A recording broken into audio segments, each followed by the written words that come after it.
Examining 343 Guilty Spark. Now with a cool British voice. You know Halo combat evolved. After all, you clicked here. Halo's legacy brought many changes to today's games, mainly gameplay related, be it things it created or popularized. Sadly, among these, vehicle combat was not one of them. Regardless, we are trying to showcase an often overlooked aspect of Halo, and overlooked on most games of that era. I don't play many modern games, but Infinite was the exception, and I could see the effects of modern gaming on it, regardless of the quality or lack thereof. On Infinite's launch, I want to mention this section specifically. I don't think Infinite's story is that bad. In fact, I kind of like this part, but this is not fun for a game. This is over a minute, where you can only stand and hear exposition. This is a sin many Hollywood wannabe games do nowadays, and surprisingly, compared to most games, Infinite isn't that bad. The Last of Us is a prime example of this.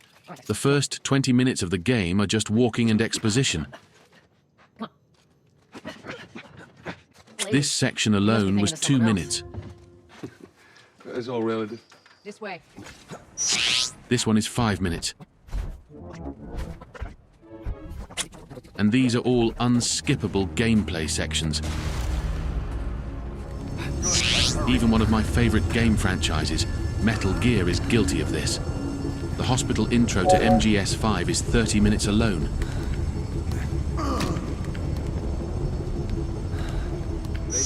Older games circumvent this simply by not including these sections, and any story be secluded to skippable cutscenes.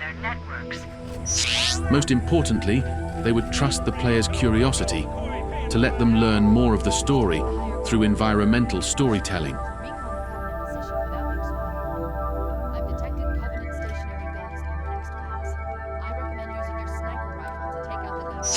Before we talk about the 6th mission, Guilty Spark, some context is required. Before this, we have seen a desert,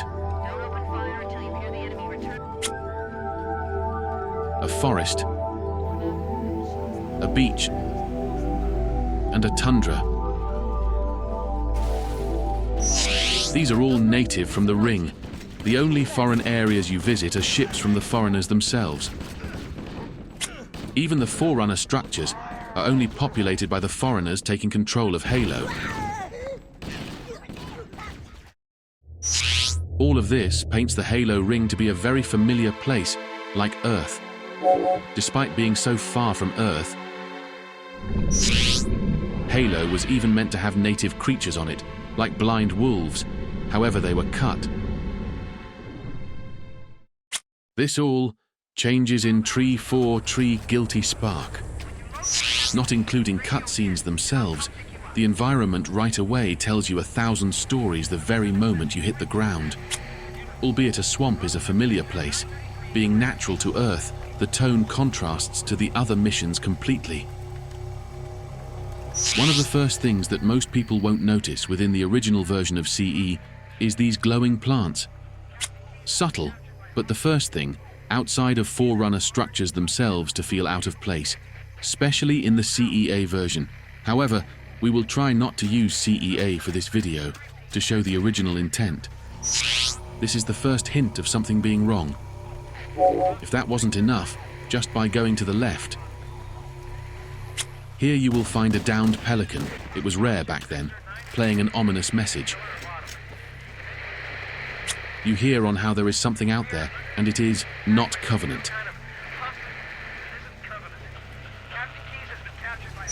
Just some steps ahead, you will find for the first time a scattered Covenant, as well as the only downed spirit in the entire franchise. Although hard to see in your first playthrough, most people are surprised to find that the Flood was watching from the very beginning. Going past some coveys, an encounter we all know occurs, as now for the first time you see Covenant run from what seems to be Marines. Unrelated, but most players might not know that the ARs are not really being fired by Marines nor Flood, but just by air. As if they were inviting us in, then the lift arrives right on time for us. Who ordered it up? Naturally, we accept the invitation and descent down the rabbit hole. As if to make the player more paranoid, most would notice the clear lack of elites by this point. It could be a sign that the higher-ranking Covenant evacuated, or worse, that the Flood's working on turning them.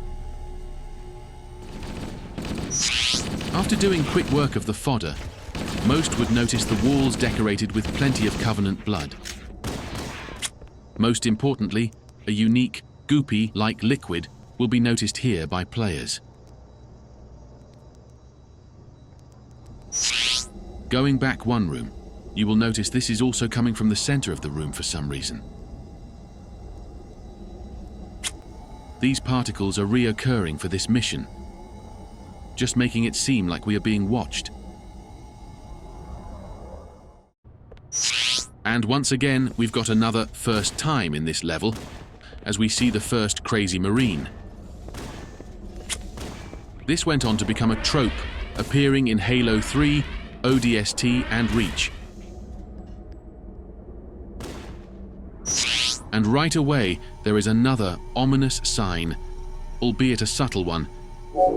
These Forerunner symbols. Obviously, we cannot read them, but just with its colors we can guess what they mean. The deeper into the installation, the symbols change to red, until the final one, right before the room where you encounter them. But by the time you find out what they meant, it might be too late.